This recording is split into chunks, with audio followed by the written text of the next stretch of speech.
छत्तीसगढ़ शराब घोटाले पर राजनीति तेज है। पीएम के बयान पर अब राजनीति तेज हो गई है। पीएम ने राज्यसभा में जिक्र किया था। पीएम ने शराब घोटाले का किया था जिक्र। छत्तीसगढ़ में कांग्रेस सरकार के सीएम से जुड़ा है घोटाला, ये पीएम ने कहा। साथ ही उन्होंने कहा कि आप पहले बघेल पर कार्रवाई की मांग करती थी, यानी कि आम आदमी पार्टी पहले बघेल पर कार्रवाई की मांग करती थी, भूपेश बघेल की गिरफ्तारी की मांग करती थी। तब आम आदमी पार्टी को ईडी प्यारा लग रहा था, अब जांच एजेंसियों को बदनाम कर रहे हैं।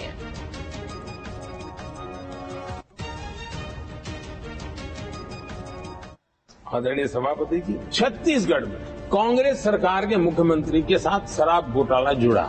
यही आप पार्टी वाले चीख चीख करके कहते थे कि ईडी सीबीआई को लगा दो और इस मुख्यमंत्री को जेल में डाल दो, खुलेआम कहते थे।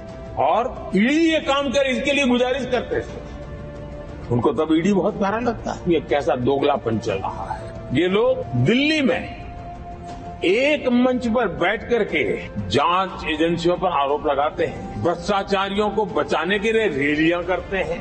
और केरला में उनके शहजादे, उन्हीं के केरल के एक मुख्यमंत्री जो उनके गठबंधन के साथी है, उनको जेल भेजने की अपील करते हैं और भारत सरकार को कहते हैं कि इस मुख्यमंत्री को जेल भेज दो।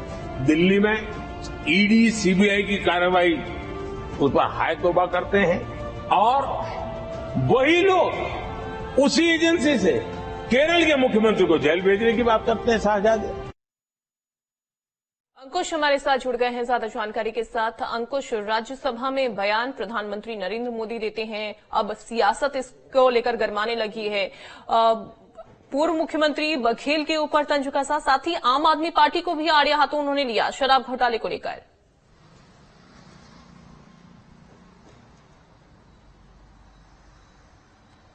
देखिए, बिल्कुल जिस तरीके से दिल्ली में शराब नीति को लेकर जो मामले दर्ज हुए थे और उसके बाद दिल्ली के मुख्यमंत्री जो है जेल में है, उसी तरीके का एक बड़ा जो मामला है वो छत्तीसगढ़ में भी हुआ था, जिसमें ईडी ने केस दर्ज किया था। और उस केस के बाद कई प्रशासनिक अधिकारियों की अगर बात करें या छत्तीसगढ़ के कारोबारियों की बात करें तो कई लोग जो हैं वो अभी भी जेल में है। छत्तीसगढ़ में शराब घोटाले का जो मामला उठा था उसमें ईडी ने 2000 करोड़ रुपए का शराब घोटाला पाया था और उसको लेकर एफआईआर दर्ज करने के बाद शिकंजा कसना जब शुरू किया तो बड़े कारोबारी और यहां तक कि पूर्व आईएएस जो अधिकारी रहे हैं अलग अलग विभागों में, वो भी ईडी के शिकंजे में आए और उनको जेल हुई है। छत्तीसगढ़ में इस शराब मामले में पहले से ही सियासत होती रही है। बीजेपी जब छत्तीसगढ़ में विपक्ष में थी तो उस दौरान बीजेपी को एक बड़ा मुद्दा हाथ लगा था और उस बड़े मुद्दे के आधार पर कहीं न कहीं कांग्रेस पार्टी को घेरने की कोशिश की गई। छत्तीसगढ़ में जिस तरीके से 2023 के विधानसभा चुनाव के परिणाम बदले हैं, जो कांग्रेस पार्टी सरकार में थी वो पार्टी हार गई और अब बीजेपी कहीं न कहीं सरकार में आई है, तो स्वाभाविक तौर पर एक बड़ा मुद्दा रहा है शराब घोटाला। और शराब घोटाले को लेकर उसकी गूंज जो है अब कहीं न कहीं दिल्ली राज्यसभा में है। और प्रधानमंत्री नरेंद्र मोदी के इस बयान के बाद उन्होंने जो उदाहरण दिया है छत्तीसगढ़ में शराब घोटाले का, उस उदाहरण के बाद कहीं न कहीं छत्तीसगढ़ की सियासत एक बार फिर से गरमाती हुई दिखाई दे रही है। ये ऐसा मामला है जिसमें कांग्रेस पार्टी बहुत ज्यादा कुछ नहीं कह पा रही है क्योंकि पूरे मामले सिद्ध हो चुके हैं।